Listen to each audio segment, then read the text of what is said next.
Ini bukan sekedar kisah berperang melawan musuh, ini adalah perjuangan 4 sahabat dalam bertahan hidup, rela mempertaruhkan nyawa demi sahabat dan negaranya, berjuang bertahan hidup demi mengenang pengorbanan sahabatnya. Pertolongan dari hal yang tak terduga memberikan kesempatan bahwa kisah ini perlu untuk diceritakan. Pada bulan Juni 2005, demi menyelamatkan satu anggota tim yang ditawan, Navy SEAL bekerja sama dengan pasukan udara, mengepung dan menyerang habis-habisan kelompok Taliban.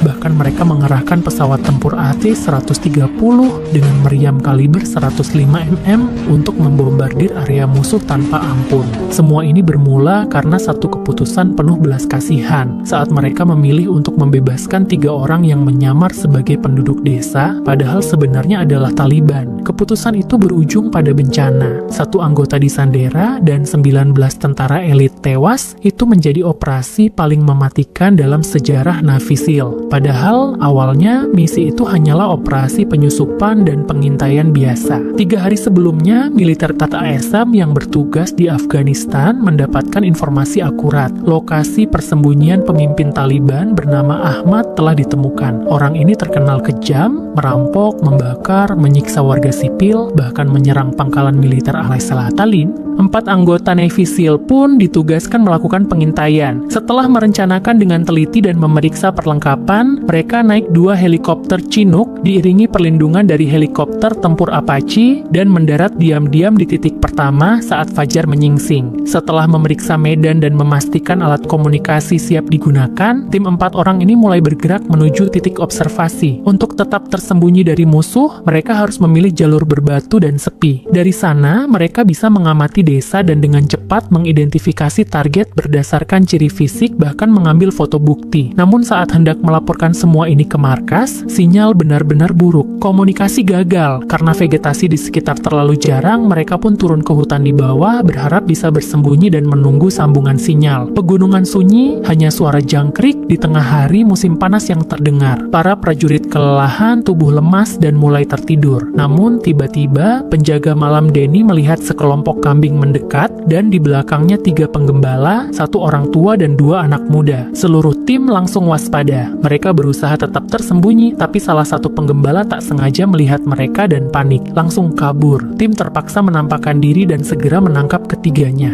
Di tubuh si kakek, mereka menemukan walkie-talkie, tanda kuat bahwa mereka mungkin terkait Taliban. Tapi karena mereka tidak membawa senjata, pasukan tidak bisa membunuh mereka tanpa alasan yang sah. Mereka mencoba menghubungi markas, tetapi sinyal tetap nihil. Terpaksa, mereka menggunakan telepon satelit dan berhasil tersambung. Namun sialnya komandan sedang tidur dan ketika akhirnya tiba di ruang kendali, sinyalnya sudah terputus kembali. Situasi jadi genting. Menurut protokol, jika 2 kali gagal komunikasi, markas harus segera kirim pasukan bantuan. Tapi saat itu, semua kekuatan tempur dan personel sedang dikirim ke medan lain. Lebih genting, artinya tim 4 orang ini sekarang sendirian, tanpa bantuan, tanpa komunikasi. Perdebatan pun pecah. Mereka punya 3 pilihan: lepaskan para penggembala dan segera mundur ke tempat aman. Tapi jika ketiganya mata-mata Taliban, mereka bisa segera memberi laporan dan mendatangkan musuh besar. Ikat mereka dan tinggalkan di tempat. Tapi risiko mereka diserang serigala atau mati kedinginan sangat besar. Eksekusi mereka di tempat dan lanjutkan misi. Namun bila mayat mereka ditemukan, Taliban bisa menggunakan itu untuk propaganda. Bahkan media Amerika Serikat bisa memojokkan tentara dan memaksa mereka ke pengadilan militer.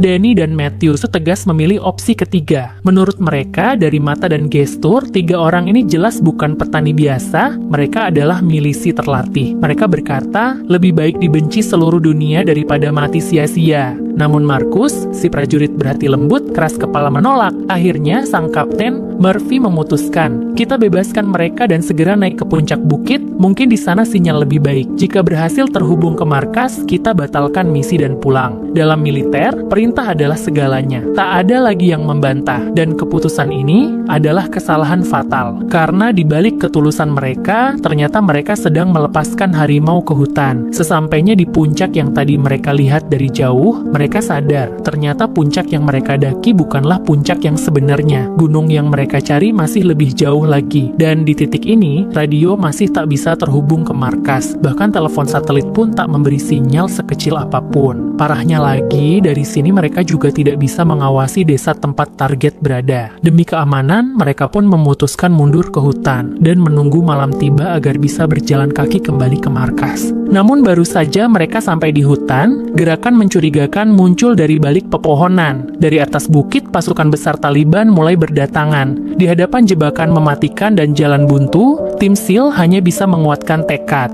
bersiap untuk pertempuran hidup dan mati. Saat Markus menembak mati musuh pertama dengan peluru ke kepala, pertempuran antara 4 prajurit Navy SEAL melawan 200 orang Taliban pun dimulai. Dengan keahlian menembak presisi, mereka berhasil menahan gempuran awal musuh. Namun dalam situasi kalah jumlah, pertarungan jarak panjang akan menjadi bunuh diri. Mereka pun sepakat harus segera mencari jalan keluar. Kapten Murphy lalu memutuskan menggunakan taktik Caterpillar Movement, pergerakan rantai. Satu orang bergerak cepat ke posisi belakang, dilindungi oleh tembakan rekan-rekan. Lalu rekan lainnya bergerak ke belakang secara bergantian, seperti rantai yang terus bergulir sampai berhasil kabur dari zona musuh. Awalnya, taktik ini berjalan mulus, namun saat Danny mencoba menggunakan radio lagi, sebutir peluru mengenai tangannya, jari-jarinya langsung terputus, darah muncrat deras. Di waktu bersamaan, Matthew juga tertembak di bagian bahu. Taliban yang percaya diri karena jumlahnya banyak tidak hanya menembak, mereka langsung menyerbu untuk pertarungan jarak dekat. Para SEAL yang kewalahan tak sempat saling melindungi karena musuh datang dari segala penjuru. Untungnya, Matthew meski terluka, masih sanggup melawan 1 lawan 1 dan membunuh musuhnya. Melihat posisi pasukan SEAL mulai bertahan, Taliban menggunakan senapan mesin berat, menyemprotkan peluru dari atas bukit untuk memberikan tekanan. Tim SEAL berjuang mati-matian, hanya bisa mengandalkan pengalaman dan keberanian. Namun waktu tidak berpihak pada mereka. Akhirnya, mereka memutuskan mundur ke sisi kanan yang tampak lebih lemah dari segi serangan. Namun saat mereka bangkit, musuh langsung melepaskan serangan ganas. Keempat anggota mengalami luka. Ada yang terkena peluru di bahu, ada yang tertembak di bokong. Situasi kian kritis. Mereka pun melemparkan granat asap untuk menutupi gerakan mundur. Namun Taliban tak memberi jeda. Langsung menembakkan RPG, peluncur roket ke arah asap. Kini mereka benar-benar tak bisa melawan. Di depan adalah rentetan peluru musuh, di belakang adalah jurang terjal. Mati di tempat atau mati melompat. Mereka memutuskan lompat saja. Dengan alat komunikasi hancur dan tubuh luka parah, mereka melompat dari tebing dan mengalami benturan brutal tanpa perlindungan. Ada yang membentur batu besar, ada yang jatuh dari pohon kering, ada yang mental ke batang pohon dan baru terhenti. Saat akhirnya berhenti menggelinding, tulang-tulang mereka seperti mau hancur. Tapi dengan semangat baja, mereka berdiri lagi, berkumpul dan bersiap. Lompatan itu memberi mereka napas sesaat, tapi belum sempat menyusun rencana, Taliban yang mengenal medan dengan baik langsung menyusul. Karena posisi tak menguntungkan, mereka hanya bisa berlindung di balik batu dan menahan serangan. Kemudian, mereka mundur lagi ke dalam hutan, tapi keempatnya sudah dalam kondisi kritis. Danny, yang sebelumnya terkena tembakan, akhirnya tumbang sepenuhnya, tidak bisa lagi bergerak. Kapten Murphy menggendong dan menyeret Danny sejauh mungkin sambil mundur. Namun di tengah perjalanan mereka kembali terdesak ke jurang berikutnya. Sekarang, semua anggota sudah luka berat, dan tanpa tas atau peralatan medis. Untuk menutup luka tembak, mereka hanya bisa mengoleskan tanah dan lumpur ke luka mereka. Semalam sebelumnya mereka masih tertawa, bercanda, membicarakan masa depan. Hari ini mereka bahkan tak bisa berjalan tegak. Mungkin kami tak akan melihat matahari esok pagi, pikir mereka. Bagi prajurit garis depan, kematian bukan hal menakutkan. Yang penting, selama masih ada harapan, mereka tidak akan menyerah. Ketika Taliban kembali mendekat, meski satu-satunya jalan adalah terjun ke jurang yang lebih curam, tim SEAL tetap memilih untuk melompat. Markus dan Matthew berhasil melompat. Namun saat Murphy yang paling belakang hendak melompat sambil membawa Danny, peluru musuh menghujani mereka. Murphy terpeleset dan jatuh ke jurang, sementara Danny yang tertahan di bibir jurang dihujani peluru hingga tubuhnya robek seperti ayakan. Dalam detik-detik terakhir hidupnya, Danny teringat pada istrinya. Istrinya dulunya sangat lembut, namun belakangan menjadi sering marah, selalu ingin pindah rumah, dan banyak meminta renovasi yang aneh-aneh. Mendengar kabar dari rekan-rekannya, mereka mulai berspekulasi. Jangan-jangan istrinya hamil? Meski Danny terus membantah secara lisan, namun hatinya diam-diam bersukacita, karena dalam hatinya ia memang sangat menginginkan buah cinta dari pernikahannya. Namun kini, ia hanya bisa terbaring di atas batu, menyaksikan semua miliknya, termasuk cincin pernikahan yang dikenakan istrinya dengan penuh cinta. Semua semuanya dirampas oleh Taliban. Di detik terakhir hidupnya, Danny berharap ini semua hanyalah mimpi buruk, karena ia tidak ingin anaknya lahir ke dunia tanpa seorang ayah. Namun terlepas dari harapannya, ia tidak akan pernah tahu kenyataannya. Sementara itu, 3 anggota tim SEAL lainnya kembali melompat ke jurang, mengalami gelindingan maut yang lebih parah dari sebelumnya. Kali ini, batu-batu besar menghantam tubuh mereka jauh lebih keras. Ketika akhirnya tubuh mereka terhenti, ketiganya mengalami patah tulang di berbagai bagian tubuh. Namun meski tubuh mereka hancur-hancuran, meski roket musuh terus menghujani mereka dari atas bukit, mereka tidak mau meninggalkan Danny begitu saja. Kapten Murphy akhirnya memutuskan, ia dan Marcus akan memutar naik ke sisi bukit lain untuk menyelamatkan Danny. Namun serangan Taliban terlalu intens, bahkan untuk sekadar menampakkan kepala pun sudah mustahil. Di tengah upaya yang nyaris mustahil itu, Murphy menyadari, jika aku bisa naik lebih tinggi, mungkin sinyal satelit bisa tertangkap, dan jika bisa menghubungi markas, mereka masih bisa memanggil bantuan. Ia tahu itu adalah misi bunuh diri, namun sebagai seorang prajurit, ia sudah bersiap untuk mati. Sebelum berangkat, ia menyerahkan semua pelurunya kepada Marcus, lalu berkata, jangan pernah berhenti bertarung. Dengan tekad membara, ia pun mulai merangkak ke atas tebing. Meski Matthew, yang posisinya lebih rendah, tidak tahu bahwa rencana telah berubah, namun ketika melihat Murphy mengubah arah gerak, ia segera menyesuaikan formasi dan memberikan perlindungan dari bawah. Dengan kerja sama yang luar biasa, Murphy berhasil mencapai batu terbuka di puncak, lalu mengeluarkan telepon satelit dan menghubungi markas besar. Sinyalnya masih terputus-putus, namun mereka berhasil menjalin komunikasi dan Murphy sempat menyebutkan koordinat tempat mereka terjebak, serta meminta dukungan udara secepatnya. Setelah menyelesaikan misi terakhirnya sebagai pemimpin tim, Murphy yang nyaris kehabisan napas masih berusaha mengangkat senjata. Sudah menjadi naluri prajurit, meski sekarat tetap siap tempur. Namun ketika baru saja berdiri, beberapa peluru menghujam langsung ke punggungnya. Murphy tersungkur menghadap ke arah tanah airnya, ke tempat orang tuanya yang menua dan istrinya yang baru saja ia nikahi. Ia pernah berjanji akan membelikan istrinya seekor kuda perang sebagai hadiah pernikahan. Untuk itu, ia bahkan menabung keras sampai uban tumbuh di janggutnya. Tapi kini, ia tahu tak mungkin menepati janji itu. Kini telah menjadi tempat yang tak akan pernah bisa ia datangi kembali. Mereka yang mati telah benar-benar mati, tapi mereka yang masih hidup belum tentu benar-benar hidup. Matthew, meski masih bernapas, sudah bisa melihat malaikat maut di kejauhan.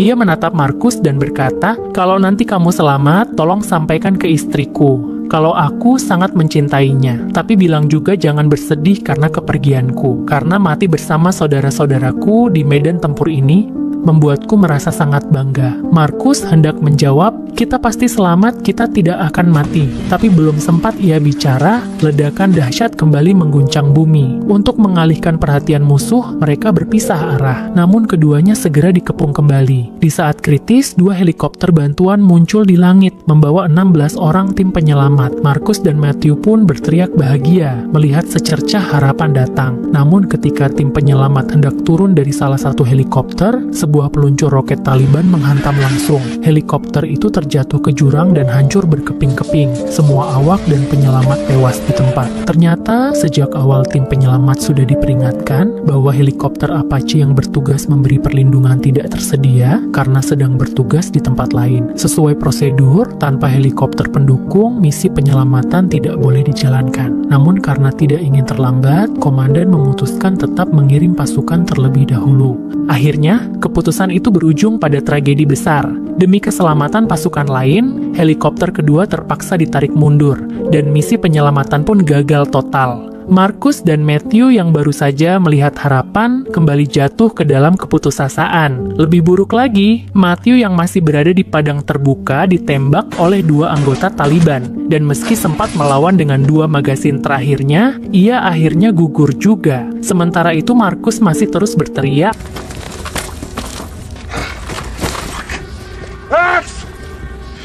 namun tak ada jawaban. Tak disangka, ledakan besar tiba-tiba mengguncang, menarik perhatian Taliban. Marcus pun terlempar jatuh dari atas tebing, sementara pasukan musuh di belakangnya terus mengejar. Untungnya, di dekatnya terdapat sebuah batu besar, dan demi menghindari pandangan musuh, Marcus buru-buru bersembunyi di balik batu tersebut. Namun di saat genting itu, pesawat pengintai milik pasukan sekutu akhirnya tiba. Kehadiran itu membuat Taliban sementara mundur, namun karena tidak melihat tanda-tanda pergerakan dan karena bandwidth komunikasi mendadak terbatas akibat prioritas medan perang lain, pesawat pengintai hanya berputar beberapa kali lalu pergi. Markus, yang kembali kehilangan kesempatan diselamatkan, menatap pesawat penyelamat yang semakin jauh, terjerembab dalam rasa sakit dan keputusasaan yang dalam. Tubuhnya yang sudah tak kuat pun akhirnya pingsan karena kelelahan dan baru terbangun keesokan paginya. Kemarin, karena berada dalam kondisi ekstrem penuh adrenalin, ia tak merasakan sakit apapun, meski tubuhnya penuh luka dan tembakan. Namun kini, rasa sakit mulai merayap di seluruh tubuhnya, seolah-olah tubuhnya hendak membusuk. Namun ini bukan waktu untuk meratapi nasib, karena Taliban bisa saja kapanpun kembali. Dengan paksa, ia menekan kembali tulang kakinya yang mencuat keluar, lalu menyeret kaki kirinya yang luka parah, menapaki lembah satu langkah demi satu napas berat, dikelilingi pegunungan sunyi yang menjulang, seolah menyimpan bahaya di setiap sudut. Untungnya, nasib Markus masih berpihak kepadanya. Ia tidak bertemu musuh maupun binatang buas, dan bahkan menemukan sebuah aliran air jernih. Setelah sehari semalam tanpa makan dan minum, ia seperti ikan sekarat yang akhirnya menemukan air, langsung menyelam dan meneguk air sebanyak-banyaknya. Namun tiba-tiba, 4 orang asing muncul. Markus yang terkejut langsung mengacungkan granat mengancam, "Jangan dekati aku, kalau tidak kita semua mati bersama." Tapi yang mengejutkan, keempat orang itu tidak takut sedikit pun, malah menawarkan bantuan padanya. Markus tidak langsung percaya, namun ketika ia melihat mata jernih anak lelaki kecil di antara mereka, ia memutuskan untuk mempercayai mereka. Mereka pun membawa Markus ke desa mereka, sebuah desa kecil yang menjunjung tinggi Pashtunwali, kode kehormatan tradisional suku Pashtun, yang mengharuskan mereka melindungi siapapun yang lemah dari ancaman musuh. Sejak zaman nenek moyang, mereka telah berulang kali berjuang melawan kekejaman Taliban, dan karena itu banyak nyawa telah menjadi tumbal. Markus awalnya mengira akan aman di sini, namun jejak darah di tanah mengarahkan Taliban ke desa tersebut. Meskipun pria yang menyelamatkan Markus mencoba mencegah, namun mereka tak mampu melawan Taliban bersenjata lengkap dan Markus pun diseret ke balok kayu berlumuran darah, tempat di mana kepala banyak orang telah ditebas oleh Taliban. Markus pun bersiap menghadapi kematian, namun pada detik terakhir, sekelompok warga desa bersenjata datang membantu. Karena jumlah dan persenjataan mereka lebih unggul, Taliban pun terpaksa mundur. Markus selamat sekali lagi. Karena insiden tersebut, penduduk desa berkumpul untuk membahas langkah selanjutnya. Sementara Markus dirawat oleh seorang anak laki-laki kecil. Saat itu, Markus membutuhkan pisau tajam untuk membedah kulit dan mengeluarkan peluru dari tubuhnya, namun anak laki-laki itu tak mengerti bahasa Inggris. Markus hanya bisa menunjuk-nunjuk dan memberi isyarat seadanya, dan anak itu pun berlari keluar ruangan. Tak lama kemudian, ia kembali dengan hati-hati membawa seekor bebek hidup bermulut merah. Ternyata, kata bebek dalam bahasa lokal terdengar mirip dengan knife, pisau dalam bahasa Inggris. Knife. No, it's not a knife, it's a fucking duck. You know, knife to cut. Knife.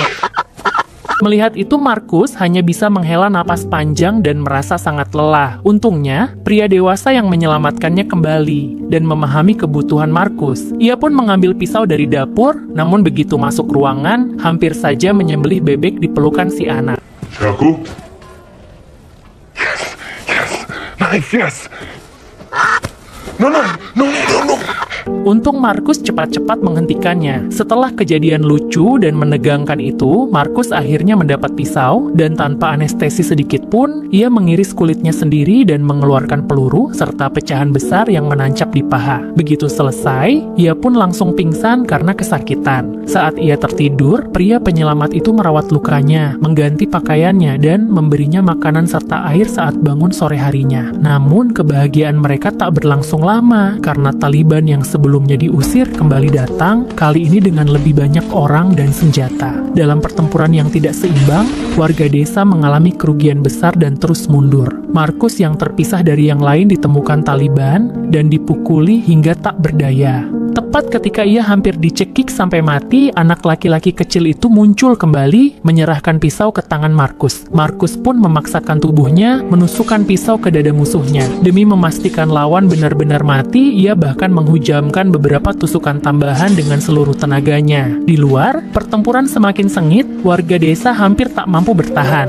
Tiba-tiba, beberapa helikopter militer Amerika muncul di langit, langsung menargetkan Taliban dan menghujani mereka dengan tembakan. Ternyata, saat Markus pertama kali tiba di desa, ia telah meminta penduduk desa mengirim surat permohonan bantuan ke pangkalan komando. Berkat perjalanan malam hari yang dilakukan penduduk, bala bantuan akhirnya datang tepat waktu. Sebelum dievakuasi oleh rekan-rekannya, Markus dengan tulus mengucapkan terima kasih kepada pria yang menyelamatkannya dan anak laki-laki kecil yang selalu setia menemaninya. Setelah melewati maut berkali-kali, Markus akhirnya bisa naik ke pesawat yang membawanya pulang. Namun, karena kehilangan terlalu banyak darah, ia sempat mengalami henti napas saat tiba di rumah sakit. Beruntung, detak jantungnya berhasil dipulihkan lewat pertolongan darurat. Dalam wawancara setelahnya, Markus berkata, "Sebagian dari hidupku telah mati bersama 3 rekanku di gunung itu. Namun justru karena pengorbanan teman-temannya, ia merasa harus bertahan hidup, karena hanya dengan ia hidup, kisah mereka bisa terus dikenang. Setelah pengalaman itu, tak peduli seberapa besar bahaya yang dihadapi, sekalipun terjatuh ke dalam jurang tergelap, Markus tidak pernah lagi merasa takut atau putus asa, dan selamanya tak akan menyerah untuk berjuang." Film ini berjudul Lone Survivor, disutradarai oleh Peter Berg, dibintangi oleh Mark Wahlberg, dan dirilis pada tahun 2013. Film ini diadaptasi dari memoir Marcus Luttrell dengan judul yang sama. Dalam operasi Red Wings pada 28 Juni 2005, 4 personel Navy SEAL dikirim untuk mengintai markas Taliban. Namun dalam misi itu, mereka berjumpa dengan 3 penggembala. Meskipun tahu risikonya, mereka tetap melepaskan para gembala tersebut atas dasar kemanusiaan, yang akhirnya mengundang serangan besar-besaran dari Taliban. Selama pertempuran, 1 pesawat Chinook yang dikirim untuk menyelamatkan mereka ditembak jatuh, 16 personel gugur, termasuk 8 Navy SEAL. Dari 4 prajurit awal, hanya Markus yang selamat, berkat bantuan dari seorang warga desa bernama Gulab. Namun sayangnya, hingga kini Gulab masih diburu oleh Taliban dan harus hidup dalam pelarian, karena permohonan green card ke AS-nya ditolak oleh pemerintah. 3 tahun kemudian, tahun 2008, target utama Red Wings, Ahmad Shah, akhirnya tewas terbunuh. Pada tahun yang sama, Angkatan Laut Amerika Serikat menamai kapal perusak terbaru mereka dengan nama USS Michael P. Murphy untuk mengenang komandan tim yang gugur dengan gagah berani. Namun selain Murphy dan Markus, kita juga harus mengenang para pahlawan lain. Letnan Erik Christensen, 33 tahun, Letnan Sean Patton, 22 tahun, Letnan Danny Dietz, 25 tahun, Sersan Matthew Axelson, 29 tahun. Mereka adalah yang terbaik di antara para terbaik, memiliki kekuatan, kecerdasan, dan daya tahan jauh di atas manusia biasa. Yang paling disesalkan Markus adalah kematian Patton yang termuda, karena ia sering diabaikan dan digoda oleh kakak-kakaknya di tim untuk melakukan tarian aneh demi hiburan. Sebelum misi dimulai, karena pengalaman tempurnya kurang, ia awalnya tidak diizinkan bergabung, namun ia bersikeras ingin membuktikan diri,